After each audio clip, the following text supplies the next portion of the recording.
लीजिए पापा आपकी कॉफी। लाओ लाओ लाओ। बिल्कुल वैसी जैसे आपको पसंद है। गरम है आराम से।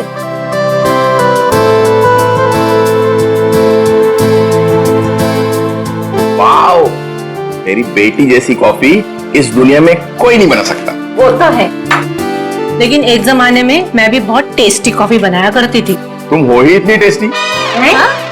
मेरा मतलब है तुम आज भी उतनी टेस्टी कॉफी बनाती हो। आप भी ना बेटी के सामने कुछ भी बोल रहे हो। क्यों, क्या हुआ? श्रेया बेटा, तुम्हें कोई प्रॉब्लम है? नहीं पापा, मुझे कोई प्रॉब्लम नहीं है। ये देखो। ना ना ना ना, आप खाइए, मैं देखती हूँ।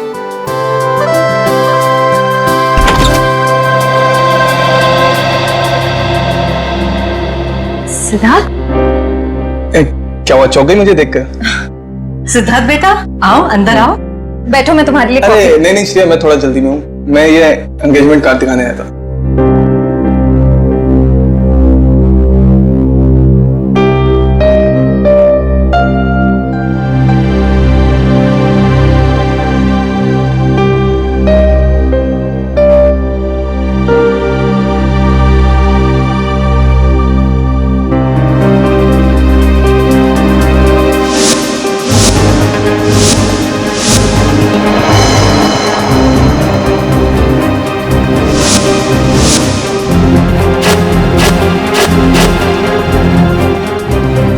कैसा लगा डिजाइन? कार्ड पसंद नहीं आया? कोई बात नहीं, दूसरा बनवा लेंगे। नहीं नहीं, कार्ड अच्छा है।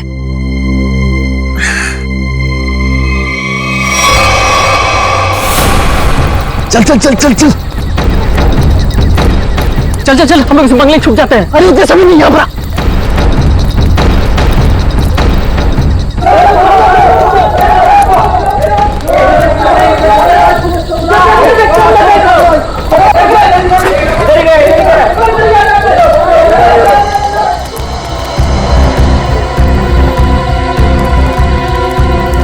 चल चल निकलते हैं यहाँ से। अरे रुक रुक रुक, हम लोग सारा सोना यहीं पे गाड़ देते हैं जमीन में। अबे तेरा दिमाग खराब हो गया है? मोहल्ले के लोगों ने हमारा चेहरा देख लिया है और अगर कल हम यहाँ दोबारा आए तो यहाँ पकड़े जाएंगे, खतरे में पड़ जाएंगे। हम लोग सोना लेकर बाहर नहीं जा सकते हैं, सारे लोग घूम रहे हैं। और तू खतरों से कब से डरने लगा? खतरों से नहीं, तेरी बेवकूफियों से डर रहा हूँ। देखना एक दिन तेरी सारी बेवकूफियां हमें ले डूबेंगी, समझा? तू बेवकूफ किसे बोला? हाँ, सारा प्लान मैंने बनाया है। सारा प्लान तूने बनाया, इसका मतलब ये नहीं कि जेल भेजने का प्लान भी तू बनाएगा, समझो? जरूरी नहीं है मैं तेरा सारा बात मानूं, समझा? सोना यही गाड़ेंगे, यही। अच्छा, गाड़ के दिखा। अच्छा,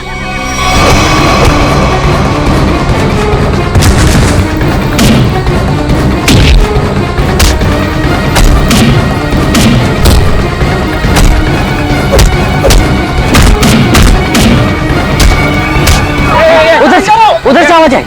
चल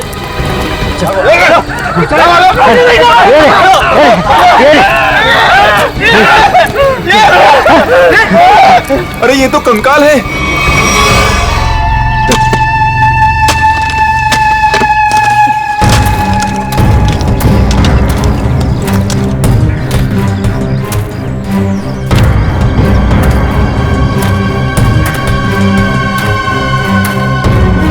कैसा दिमाग होता है इन मुजरिमों का। खून करके मन नहीं भरा तो डिजाइन बना दी हड्डियों की। सचिन, तुम दोनों एक काम करो, घर के अंदर से अच्छी तरह से तलाशी ले, देखो कुछ ना कुछ मिलता है क्या।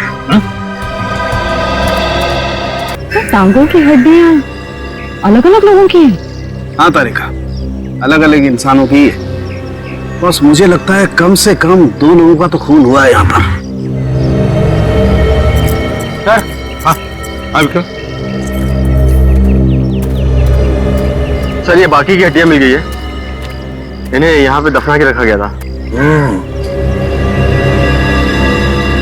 एक एक हड्डी संभाल के उठाओ, हैं? एक एक हड्डी। तुम जरा देखो, घर के अंदर कहीं खून के निशान मिलते हैं क्या?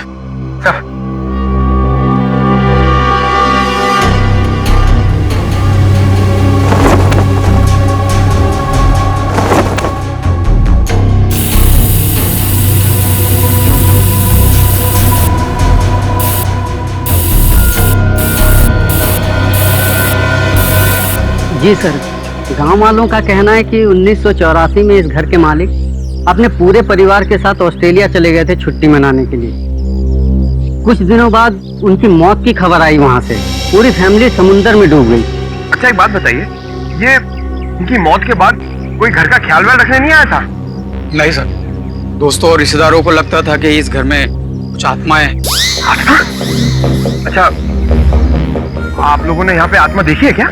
जी सर, कुछ परछाइयां दिखती रहती हैं अक्सर। हाँ, और कुछ ऐसी भयानक सी आवाजें भी आती है सर। हाँ? कैसी भयानक सी आवाजें? सर, कभी किसी के चीखने की आवाज, कभी किसी के रोने की आवाज आती है।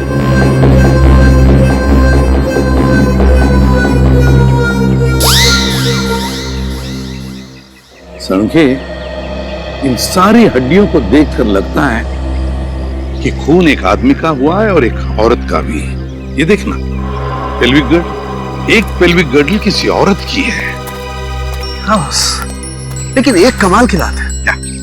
इन सारी हड्डियों में किसी की भी खोपड़ी की हड्डी नहीं मिली। हो सकता है खोपड़ियां किसी और जगह पे छुपा कर रखी हो या फेंक दी हो सकता है ना।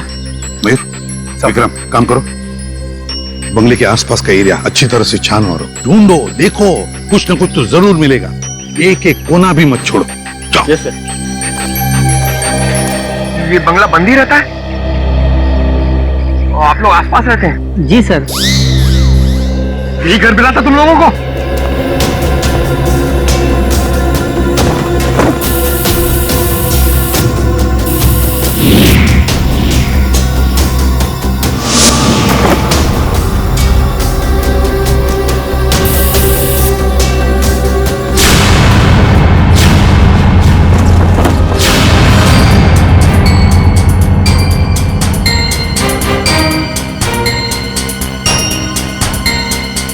सूखा हुआ खून। सर, ये टेप रिकॉर्डर और ये प्रोजेक्टर मिला। टेप रिकॉर्डर और प्रोजेक्टर? और ये सूखा हुआ खून, इसका मतलब कोई ना कोई बहुत गहरा राज छिपा है इस बंगले के अंदर। सर, हाँ सर, खोपड़ी तो कोई नहीं मिली, मगर ये कार की चाबी मिली। कार की चाबी है ना, बड़ी अजीब बात। कार की चाबी है पर यहां पर कोई गाड़ी नहीं। एक आदमी एक औरत की हड्डियां हैं पर उनकी खोपड़ियां नहीं। फिर है क्या ये सारा चक्कर? और फिर किसने किया है ये? हड्डियों से रायमा लिखा है सर। रायमा लगता है किसी लड़की का नाम है ये। सर, कहीं उसी लड़की का नाम तो नहीं जिसका हमें कंकाल मिला है? हो सकता है। तो अगर वो दो चोर लुटेरे वहां बंगले में छुपने के लिए नहीं जाते तो हमें कहीं पता ही नहीं चलता कि वहां दो मुर्दे गड़े हुए हैं। और ये भी पता नहीं चलता कि वहां पे एक आत्मा है।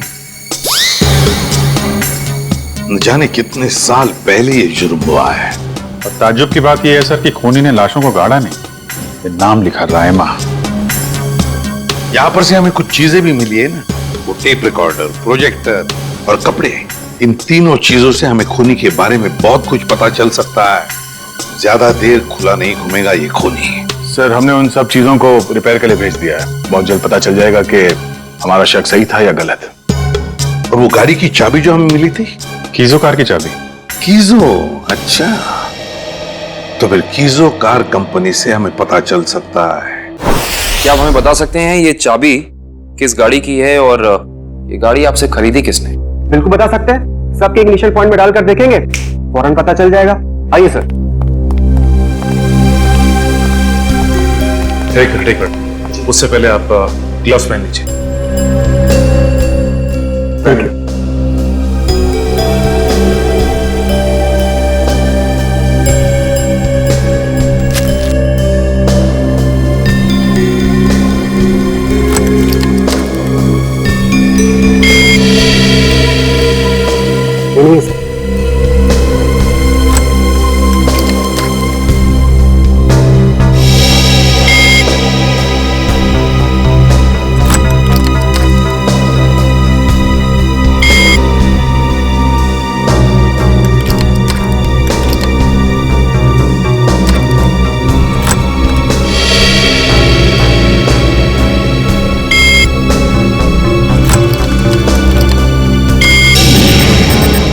ये देखिए सर, मैच कर गई सर। ये 2009 की कीजो एफएक्स मॉडल है और हमने इसे मरवाना बंद कर दिया है।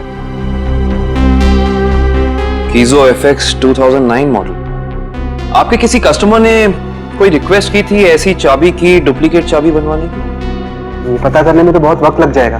तो ठीक है, आप पता कीजिए। तब तक हम ये पता करते हैं कि 2009 के कीजो एफएक्स मॉडल की कितनी गाड़ियां चोरी हुई थी। मिलिंद जी। जी सर। कुछ हो रहा है कि नहीं? सर मैं कोशिश तो कर रहा हूं सर।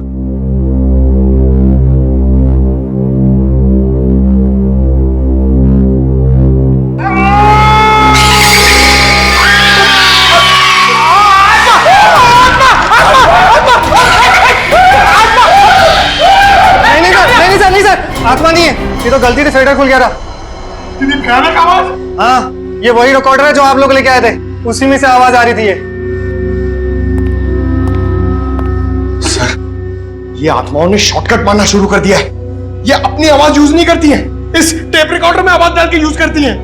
पंकज, ऐसा भी हो सकता है कि वहां पे कोई आत्मा हो ही ना, कोई इंसान ही ये सब खेल खेल रहा हो। मिलिंद जी। जी सर। आपको इस प्रोजेक्टर से क्या फुटेज मिला? हाँ सर, एक मिनट। हेलो रचना, तुम नीचे खड़ी हो? ओके, तुम वहीं रुको, मैं आता हूं। सर सॉरी सर, मुझे किसी काम की वजह से नीचे जाना पड़ रहा है। आप लोग ये रिमोट लीजिए ना, आप लोग फुटेज देखिए, पर सर जरा ध्यान से। ध्यान से क्यों? क्योंकि सर ये फुटेज कमजोर दिल वालों के लिए नहीं है।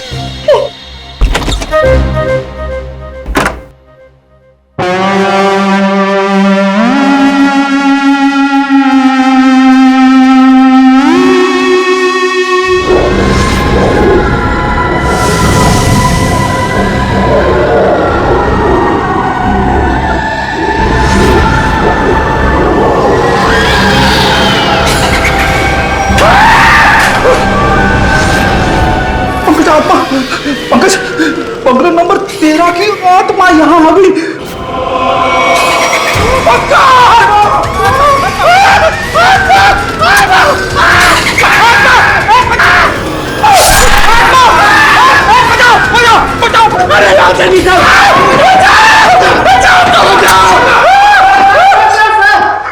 मैंने तो पहले कहा था सर, ये फुटेज कमजोर दिल वालों के लिए नहीं है। नहीं है। अरे आपको क्या इतनी सी फुटेज मिली थी? हाँ सर, अभी तो यही फुटेज मिली है। अरे ये क्या कम है, पता नहीं एसीपी साहब क्या कहेंगे ये फुटेज देखकर। आप उनसे ये मत कहना कि हम दोनों डर गए थे। सर मैंने तो उनको फोन करके सब कुछ बता दिया। हमारा अंदाजा सही निकला।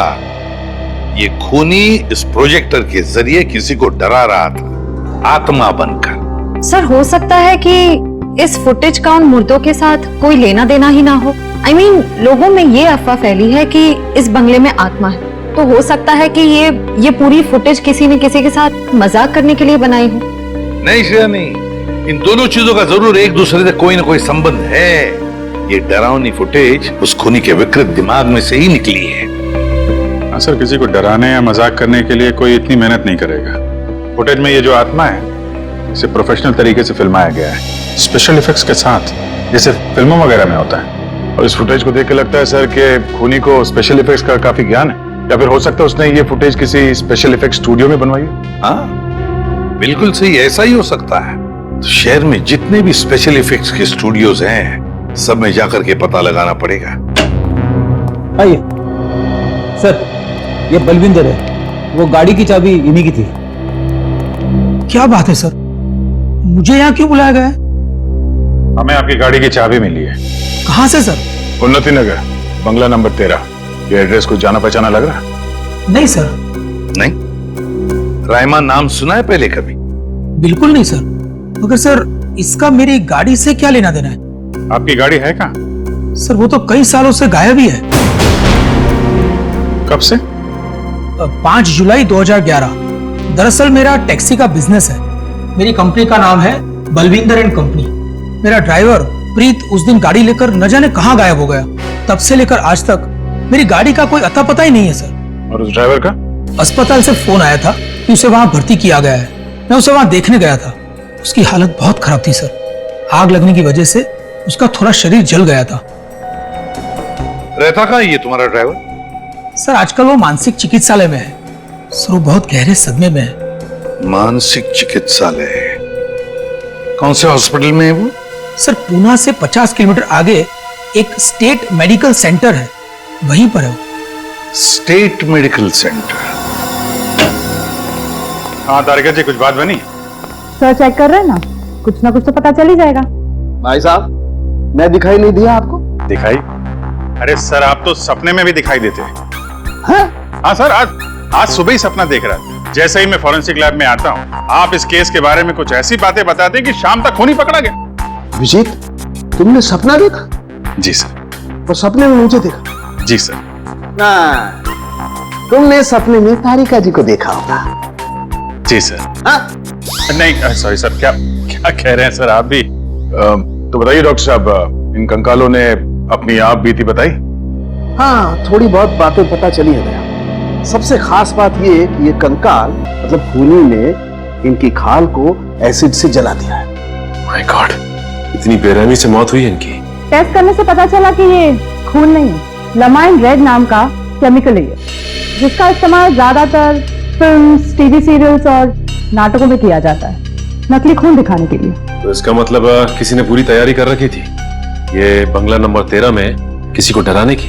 पकड़ा जाएगा, वो खूनी भी और वो डराने वाला भी, अगर दोनों अलग अलग है तो। डॉक्टर साहब कितना टाइम लगेगा ये पता करने के लिए कि कंकाल कितना पुराना है? थोड़ा वक्त लगेगा दया, तुम तो जानते हो कार्बन डेटिंग में थोड़ा वक्त लगता है। गुड, अब गणित शुरू हो गई है। अब पता लग जाएगा दरअसल इन लोगों की मौत कब हुई थी। सर मुझे लगता है इन दोनों को एक साथ ही मारा होगा।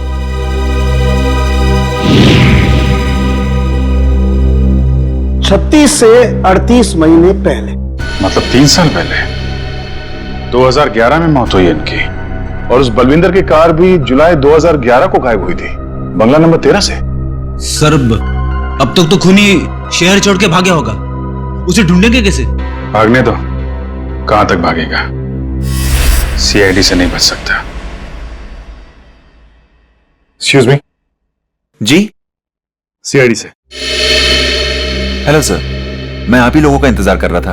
अच्छा, जो फुटेज हमने भेजी थी उसके बारे में कुछ पता चला? हाँ सर, उसको चेक किया मैंने, और उसके सारे स्पेशल इफेक्ट्स हमारे स्टूडियो में ही हुए थे, लगभग 3 साल पहले। गुड। उस फिल्म का नाम क्या था? सर फिल्म का नाम था आत्मा की चीख। हाँ, और सर वो फिल्म पूरी नहीं हो पाई थी। अधूरी फिल्म की फुटेज? सर वो फिल्म तो अधूरी थी ही, साथ में हमें हमारा पूरा पैसा भी नहीं मिला।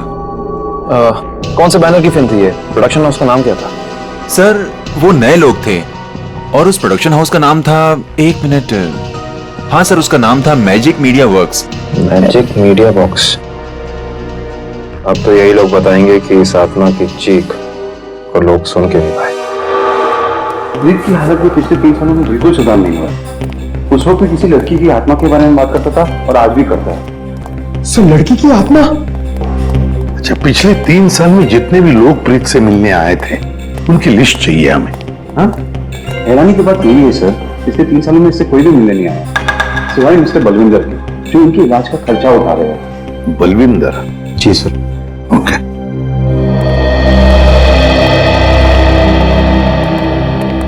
प्रीत, ये सीआईडी ऑफिसर्स है, ये तुमसे कुछ बात करना चाहते हैं। सीआईडी? ये सीआईडी क्या होता है? सीआईडी का मतलब है दोस्त, और प्रीत दोस्त किसे कहते हैं? जो अपना सुख दुख दूसरे दोस्त के साथ बांटता है ना? और हम सब तुम्हारे दोस्त हैं, तो अब तुम हमसे तुम्हारे सुख दुख बांटोगे ना? ठीक है दोस्त। देखो प्रीत, अब मैं तुमसे कुछ कहूंगा, कुछ पूछूंगा, इन सब चीजों का बड़े शांत दिमाग से मुझे जवाब देना। याद करो, जुलाई महीना 2011, तुम उस रात बंगला नंबर 13 में गए थे 2 लोगों को लेकर। हाँ, 2011 नंबर 13? बंगला नंबर 13। क्या हुआ था वहां पर? तुम लोग मेरे दोस्त नहीं हो, तुम लोग मेरे दोस्त नहीं हो। राइमा ने भेजा है ना तुम लोग को मुझे मारने के लिए? राइमा ने भेजा है ना? नहीं, राइमा ने नहीं भेजा है। हम लोग दोस्त हैं तुम्हारे। हाँ पक्का? बिल्कुल पक्का, राइमा ने नहीं भेजा है हमें। अब बताओ क्या हुआ था उस रात उस बंगले में? है? बंगला नंबर 13। एक आदमी और औरत ने पैसे दिए थे मुझे उन्हें वहां ले जाने के लिए। ये क्या? राइमा चीख रही है, राइमा चीख रही है, मुझे मार देगी, मुझसे बदला लेना चाहती है। राइमा तुम्हारे पीछे है। ये बात करने की स्थिति में नहीं है अभी। आई एम सॉरी डॉक्टर साहब, दो मिनट और। सॉरी, मैं आपके केस के लिए मैं अपने पेशेंट की जान खतरे में नहीं डाल सकता। Please cooperate. ठीक है, मुझे मार देगी, मुझसे बदला लेना चाहती है। अभिजीत एक बात तो पक्की है कि उस रात प्रीत बंगला नंबर 13 में एक आदमी और एक औरत को लेकर गया था, और हमें जो कंकाल मिले हो शायद उसी आदमी और उस औरत के हो। हाँ सर, ये आत्मा वाला ड्रामा करके उनको डराया, मार डाला, फिर सर अलग कर दिया ताकि पहचान ना हो सके। सर ये प्रीत बार बार राइमा आ रही है ऐसा क्यों बोल रहा? कहीं राइमा जिंदा तो नहीं? इस बात का तो पता लगाना ही पड़ेगा कि प्रीत की बातों में कितनी सच्चाई है और कितना भ्रम। लेकिन एक बात तो पक्की है, इस राइमा का इस केस के साथ कोई ना कोई संबंध जरूर है। इस राइमा की कुंडली निकालो। राइमा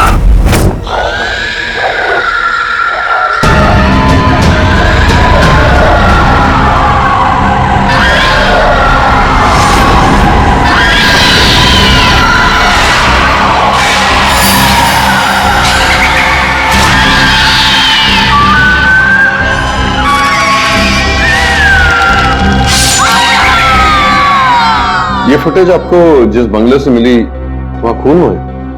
जी हाँ, दो खून। वैसे ये फिल्म की फुटेज आपकी है ना? जी हाँ। क्या बताऊं सर, बड़ी ही मनहूस फिल्म थी। 10 सीन ही शूट किए थे, फिर फिल्म बंद हो गई।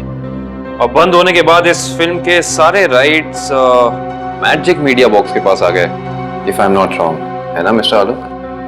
अब इस तरह के फुटेज तो हमारे पास काफी पड़े रहते, अब पता नहीं ये फुटेज उसके हाथ कैसे लग गए। मतलब आप भी मानते हैं कि ये फुटेज गलत हाथों में लग गए, जिसका उसने गलत फायदा उठाया और दो खून किए? शायद कोई बाहर वाला होगा। लेकिन आपको ऐसा नहीं लगता कि कोई अंदर वाला भी हो सकता है? क्योंकि ऐसा काम करने के लिए अंदर वाले के लिए कोई आसानी ज्यादा होती है। वैसे इस फिल्म पे आप लोग क्या क्या काम कर रहे थे? सुनील राइटर था, आलोक डायरेक्टर और मृणाल कॉस्ट्यूम डिजाइनर। और आप प्रोड्यूसर, राइट? जी। आप में से कोई राइमा को जानता है? राइमा हमारे फिल्म की हीरोइन थी। सर आप कैसे जानते हैं राइमा के बारे में? आप एक काम कीजिए मिस्टर आलोक, आप अपनी फिल्म की हीरोइन राइमा को यहाँ बुला लीजिए। वो एक्चुअली कई साल पहले राइमा एक हादसे में आग में जलकर मर गई। मर गई? अच्छा, राइमा की कोई तस्वीर या फोटो? मृणाल फोटो ले। जी सर। एक मिनट, अभी आपने कहा कि वो जलकर मर गई, लेकिन कैसे? ज्यादा कुछ तो पता नहीं है, क्योंकि उसके और हमारे बीच तनाव हो गया था। और वो क्यों? वो एक्चुअली हम राइमा को अपनी फिल्म में हीरोइन लेना चाह रहे थे, पर बाद में हमने अपना इरादा बदल लिया और स्मृति को हीरोइन ले लिया और राइमा हो गई साइड एक्ट्रेस। तुम मेरी जगह ये छिपकली को हीरोइन बनाना चाहते हो? तुम्हारा दिमाग खराब हो गया है? राइमा तमीज से बात करो, मैंने तुमसे कहा ना अगली फिल्म में तुम्हें हीरोइन बनाऊंगा। इस फिल्म के किरदार के लिए तुमसे बेहतर स्मृति। अच्छा, तो ये बात पहले क्यों नहीं सोची जब मुझे फाइनल किया था? ये फिल्म इंडस्ट्री है राइमा, यहाँ किसकी किस्मत कब यू टर्न मार जाए कोई नहीं कह सकता। ये फिल्म मेरी किस्मत में थी, मुझे मिल गई। इंतजार करो, सिर्फ इंतजार। एक दिन तुम्हारी जिंदगी ऐसी दिशा में चली जाएगी जिसका अंत गहरी खाई में होगा, समझी तुम? क्या तुम मुझे धमकी दे रही हो? धमकी ही समझ लेना। राइमा रुको, राइमा। सूरज गया था राइमा को मनाने के लिए, लेकिन कोई फायदा नहीं।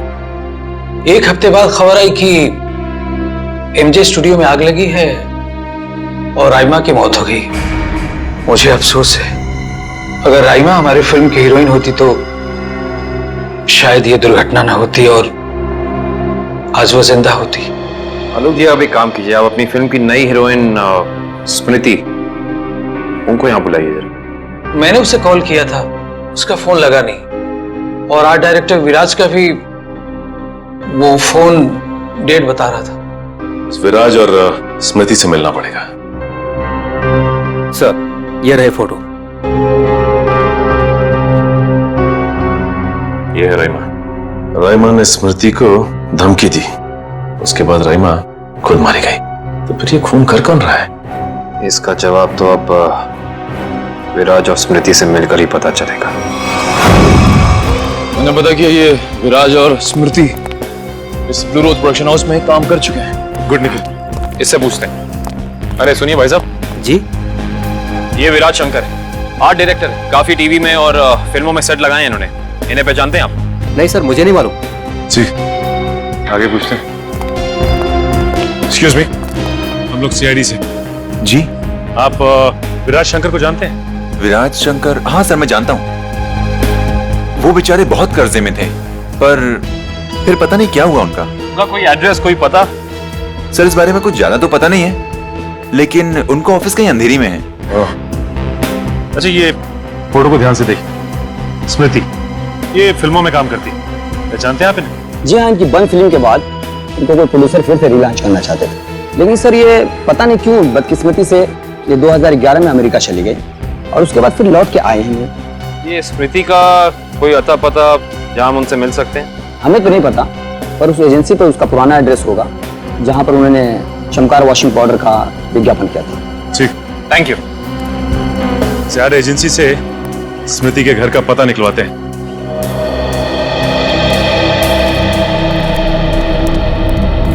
पुलिस की रिपोर्ट के हिसाब से राइमा इसी एमजे स्टूडियो में जलकर मरी है।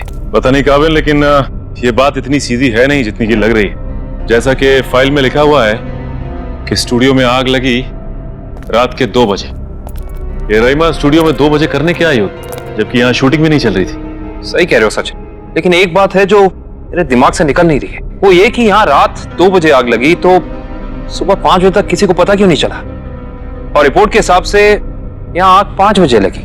जिन पुलिस वालों ने इस केस की तहकीकात की थी, उन्होंने जरूर कुछ गड़बड़ की है। तभी तो केस के 2 महीने के बाद उनका ट्रांसफर यानी कि तबादला हो गया था। हो सकता है निखिल, लेकिन उससे ज्यादा अहम बात यह है कि रिपोर्ट के हिसाब से यहाँ राइमा की एक हड्डी तक नहीं मिली। मतलब आग इतनी भयंकर थी। स्टूडियो को देख के ऐसा लगता नहीं है कि आग इतनी भयानक होगी कि चलने वाले का नामो निशान राख हो जाएगा। उससे भी अहम बात यह है कि ये स्टूडियो इस्तेमाल में नहीं था, यहाँ पे कोई शूटिंग नहीं चल रही थी। फिर राइमा यहाँ पे आई क्यों? इसका पता तो तभी चलेगा जब हम इस स्टूडियो को अच्छी तरह से छान मारेंगे। देखते हैं क्या मिलता है।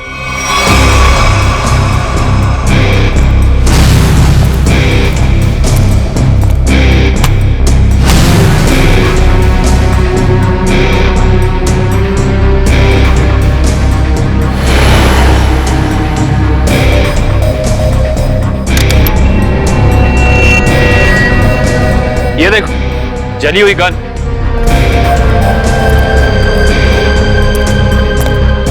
हाँ, ये तो पूरी पिघल चुकी है। पुलिस वालों ने लगता है अपना काम ठीक से किया नहीं, देखा नहीं इसे पहले। भी हो सकता है कि राइमा ये गन किसी को मारने के मकसद से लाई हो, या फिर हो सकता है कि कोई राइमा को मारने के लिए लाया हो। ये भी पॉसिबिलिटी है। जरूर कुछ है यहाँ, देखते हैं और क्या मिलता है।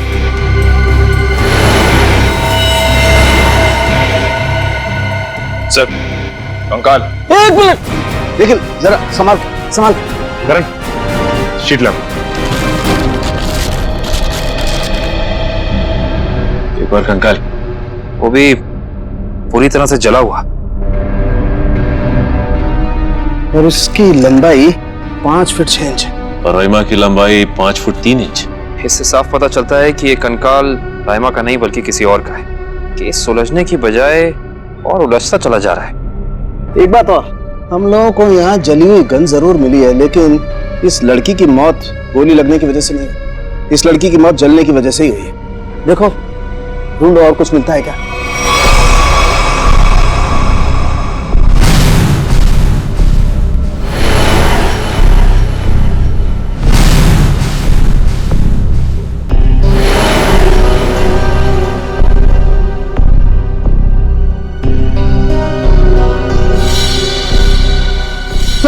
सर ये देखिए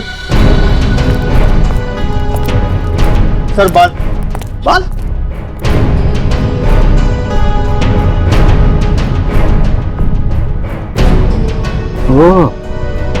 सर ये तो किसी लड़की का बाल लगता है, या तो मरने वाली का या फिर राइमा का। ये किसका बाल है ये तो डीएनए के बाद ही पता चलेगा। सर ये अरुण है, विराज जी के वर्कशॉप के इंचार्ज। जी, आपको कुछ बनवाना था? जी हाँ, हथकड़ी बनवानी है। हथकड़ी? मैं कुछ समझा नहीं। हाँ, अपनी बनाई हुई हथकड़ी खुद अपने हाथों में पहनेंगे तो थोड़ा दुख कम होगा। अब समझ में आया, इतने सालों के बाद ख्याल आया आपको कर्ज के रुपयों का। कर्ज के रुपए? हाँ, इसीलिए तो आप उन्हें ढूंढ रहे हैं, क्योंकि वो लोगों से लिया हुआ कर्ज वापस नहीं कर पाए। नहीं मैडम, हमारा यहाँ आने का मकसद कुछ और है। विराज को बुलाई, कहाँ है वो? ये तो कोई भी नहीं जानता। कर्जदारों से परेशान होकर आज से 3 साल पहले जुलाई 2011 में न जाने कहाँ गायब हो गए। जुलाई 2011? सर 5 जुलाई 2011। सर मुझे लगता है कि इस विराज के भागने की वजह कर्जा नहीं कुछ और है, जिसका कुछ ना कुछ संबंध उन कंकालों के साथ जरूर है।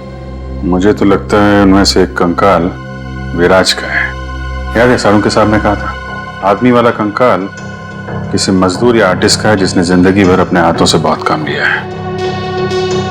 और हो सकता है सर शायद वो दूसरा कंकाल स्मृति का हो। ये विराज के परिवार वाले कहाँ रहते हैं? सर जहां तक मुझे पता है उनके परिवार में कोई और है ही नहीं। विराज अकेले ही थे? जी सर। चीज मिल जाती डीएनए सैंपल के लिए तो कंकाल वाला राज खुल जाता। ये सारी पेंटिंग उन्हीं की है ना? जी सर। देखो जरा।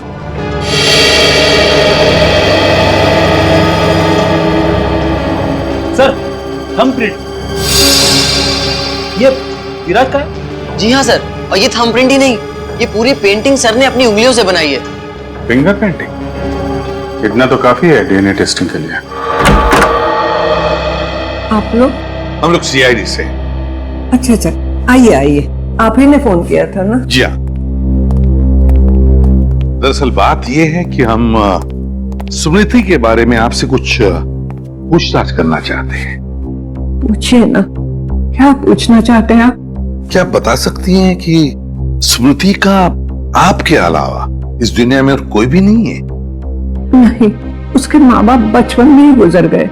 अब बची है तो ये बूढ़ी दादी, बहुत ही प्यार से पाला है मैंने तो उसे। ये स्मृति अचानक अपना फिल्मी करियर छोड़कर अमेरिका क्यों चली गई? वो कभी किसी को कुछ नहीं बताती थी, हमेशा अपना मन का करती थी।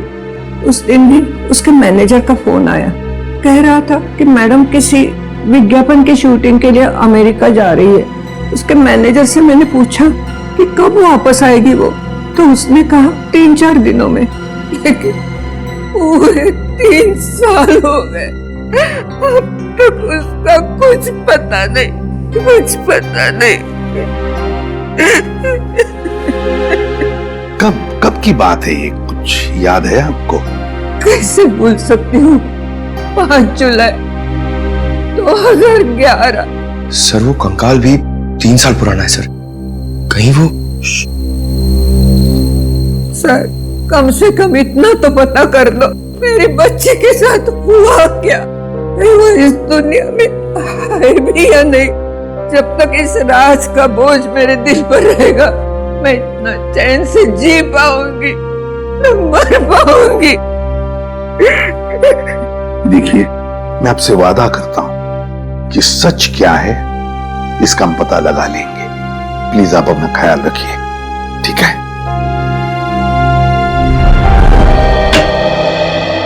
हाँ डॉक्टर साहब, डीएनए की रिपोर्ट आ गई क्या? हाँ, पेंटिंग पर जो सूखा हुआ सलाइवा मिला था, वो सलाइवा ये बताता है कि वो आदमी वाला कंकाल विराज का ही है। और हमने स्मृति की दादी का भी डीएनए टेस्ट करवाया, जिससे पक्का हो गया कि बंगलो नंबर 13 में जो कंकाल मिला था वो स्मृति का है। और वो बाल किसी जली हुई लड़की के हैं? नहीं, वो बाल ना तो इस जली हुई लड़की का है, ना ही स्मृति का है। सर कहीं ये बाल रायमा का तो नहीं है? सर इस केस की सुई घूम फिर के राइमा पर आकर अटक गई। पता लगाना पड़ेगा रायमा के साथ आखिर हुआ क्या था।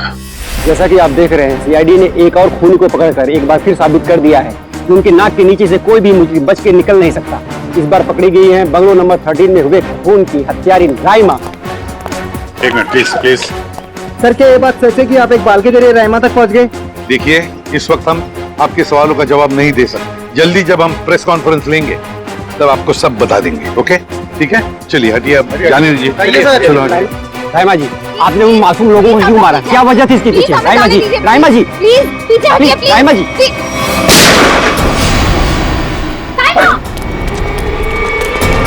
पकड़ो उसे। अब खूनी पकड़ेगा इसे।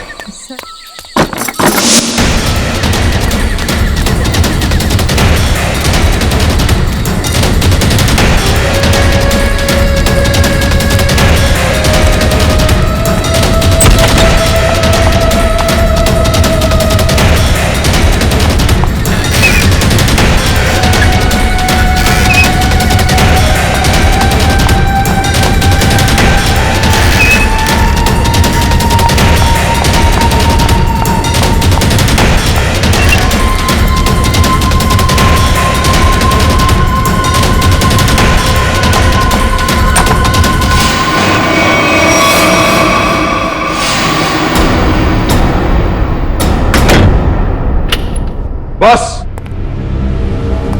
बहुत हो गया, अब कुछ नहीं हो सकता। बाहर आ जाओ। ये कहानी इसी घर से शुरू हुई थी और खत्म भी इसी घर में होगी, आज ही।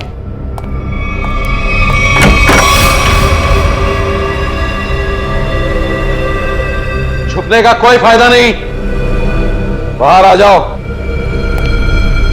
सुना तुमने?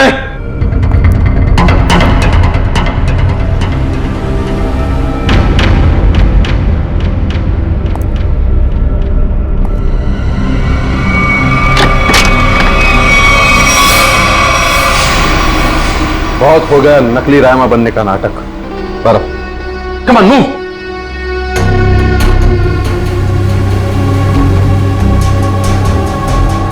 कौन हो तुम?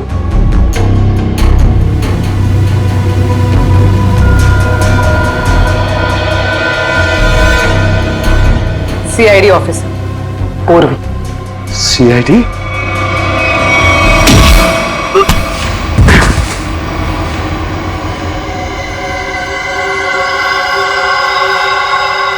मैं और रायमा एक दूसरे से बहुत प्यार करते थे, इसलिए जब हीरोइन का रोल रायमा की जगह प्रीति को मिला तो तुम्हारे दोनों कानों से धुआं निकलने लगा है?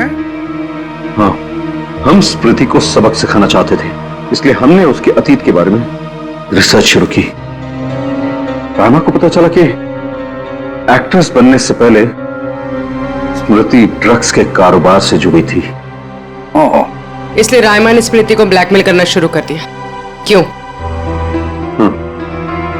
स्मृति को लगा कि उसका करियर खत्म होने वाला है, उसके रीलॉन्चिंग के सपने पर पानी फिर जाएगा, इसलिए उसने और उसके बॉयफ्रेंड विराज ने एक किलर को रायमा की सुपारी दी। यह तो अच्छा हुआ कि उस किलर की गोली से रायमा नहीं मरी, बल्कि वो अपराधी खुद उस आग में जलकर मर गई।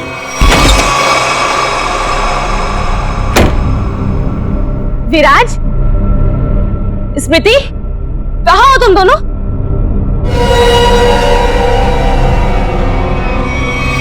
कौन हो तुम? जिया। जिया? कौन जिया? और ये दरवाजा क्यों बंद कर दिया? ताकि तुम्हें अकेले में तोहफा दे सकूं। हाँ? स्मृति और विराज को ब्लैकमेल करने का तोहफा। हाँ? क्या कर रही हो तुम?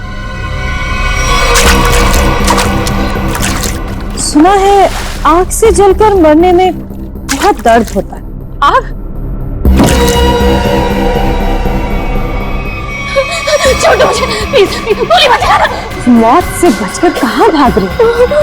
मौत से तो आज तक कोई नहीं बच पाया। छोड़ दो मुझे, प्लीज छोड़ दो मुझे, गोली मत चलाना, प्लीज छोड़ दो मुझे, छोड़ दो मुझे।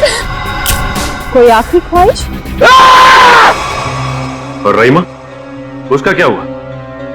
जिंदा लाश बन गई वो। तब मैंने ठान लिया, अब मेरी जिंदगी का सिर्फ एक ही मकसद होगा, स्मृति और विराज की बर्बादी। मैंने उन्हें यकीन दिला दिया कि रायमा जिंदा है, इसलिए वो लोग यहां आए, उस ड्राइवर को लेके जिसने एमजे स्टूडियो में आग लगाई थी। और फिर तुमने उन्हें डराना शुरू कर दिया, उनके दिमाग में यह भ्रम पैदा कर दिया कि यहां पर रायमा की आत्मा अभी भी है जो उनसे बदला लेना चाहती है। हाँ, और फिर उन्हें मार डाला और उनका सिर काट के अपने साथ ले गए, ताकि अगर कभी उनकी लाश मिलती भी है तो उन्हें कोई पहचान ना सके। बेवकूफ हो तुम, बेवकूफ। अगर कानून की मदद लेते तो उन दोनों को वैसे ही सजा होती, मगर नहीं, तुमने कानून को अपने हाथों में लिया, उन दोनों को बेरहमी से मार डाला। और रायमा, उसका क्या? कभी सोचा तुमने? बेचारी की जिंदगी का फैसला तो अब कानून करेगा, लेकिन तुम्हारा फैसला तो हो ही गया, समझ लो। तुम्हें तो फांसी होगी, फांसी। Good morning. Hi. Good morning. अरे ये क्या लेके आई हो? सर, ये आप सबके लिए मिठाई है और मेरी एंगेजमेंट के इनविटेशन कार्ड्स हैं।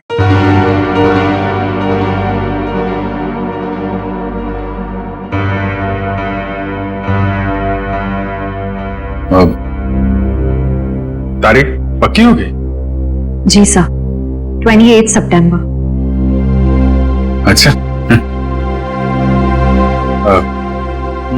दो हफ्ते बाद ही है। काफी तैयारी करनी होगी आपको तो। सर, ज्यादा कुछ तैयारियां करनी नहीं, सिद्धार्थ को भी मेरी तरह एक छोटा सा ही फंक्शन चाहिए था। ये तो बहुत अच्छी बात है। Congratulation Shreya. Thank you sir. चलो मुंह मीठा कराओ। हाँ श्योर।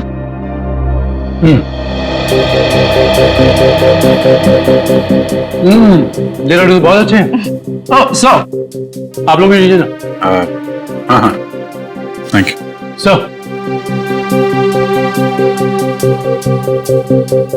लो फ्रेडी, मुंह मीठा करो। रहने तो मीठा खाने का मन नहीं है मेरा। अरे फ्रेडी, एक लड्डू से कुछ नहीं होगा, लो ना। Sir please. ये हुई ना बात पूरी। तुम ही लो श्रेया।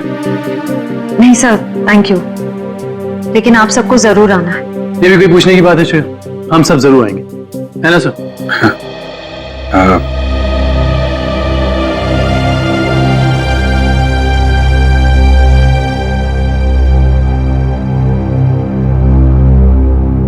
सर,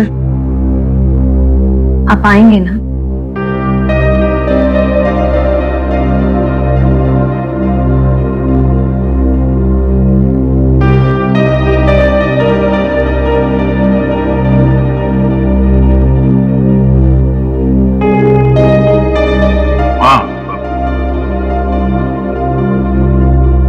मैं जरूर आऊंगा।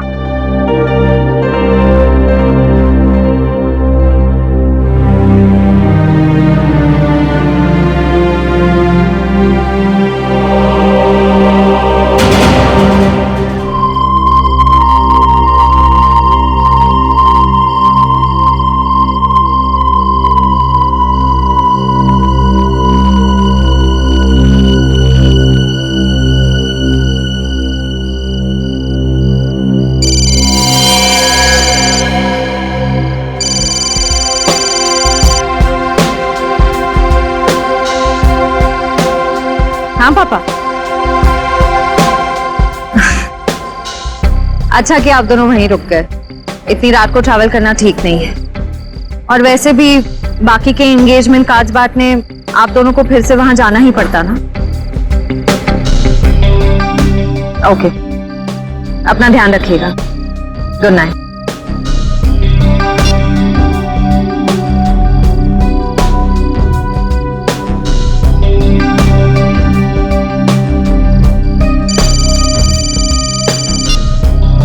पापा, मैं ठीक रहूंगी, डोंट वरी।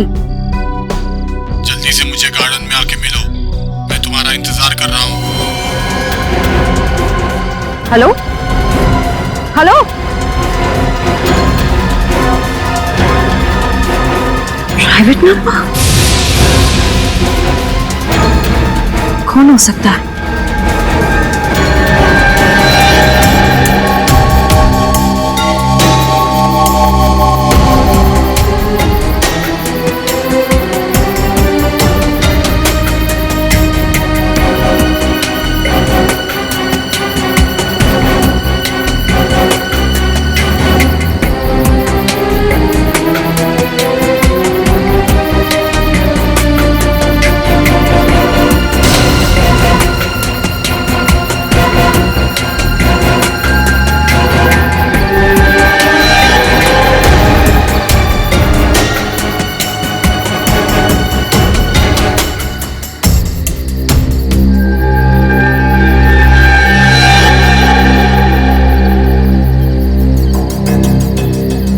सगाई मुबारक।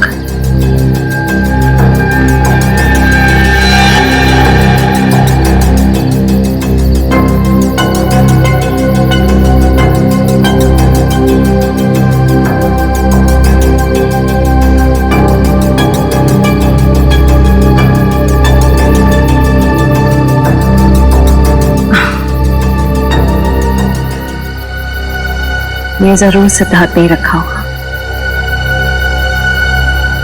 सिद्धार्थ, सिद्धार्थ अब बाहर आ जाओ।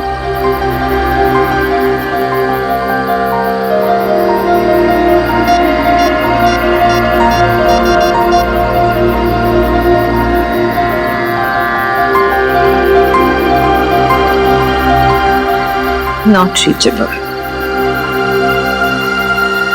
चलो खोल के देख लेते हैं।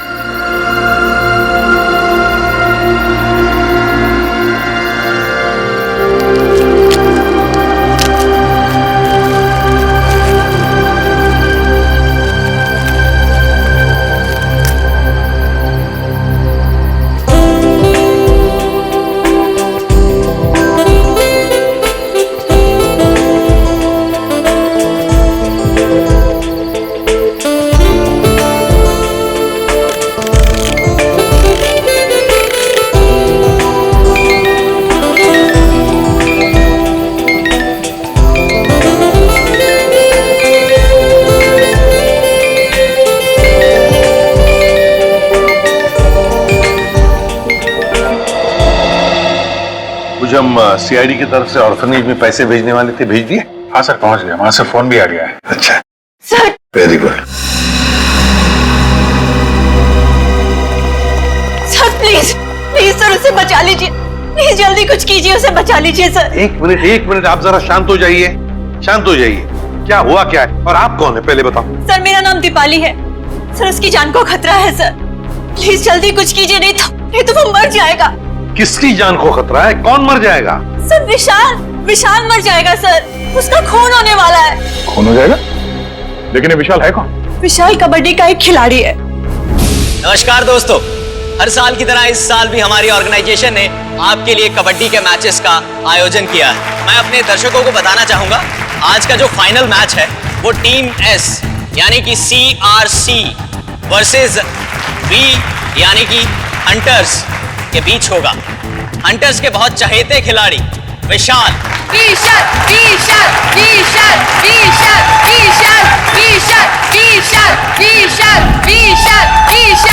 अरे सर, विशाल तो कबड्डी का स्टार है, स्टार। हाँ सर, वही प्लीज बचा लीजिए सर उसको। कौन मारना चाहता है विशाल को? सर मैं खुद उसका खून करना चाहती थी। क्या तुम मारना चाहती थी उसे? हाँ सर, उसे मारने के लिए मैंने एक कॉन्ट्रैक्ट किलर को अप्रोच किया था सर। वो किलर अब तक वहां पहुंच गया होगा सर।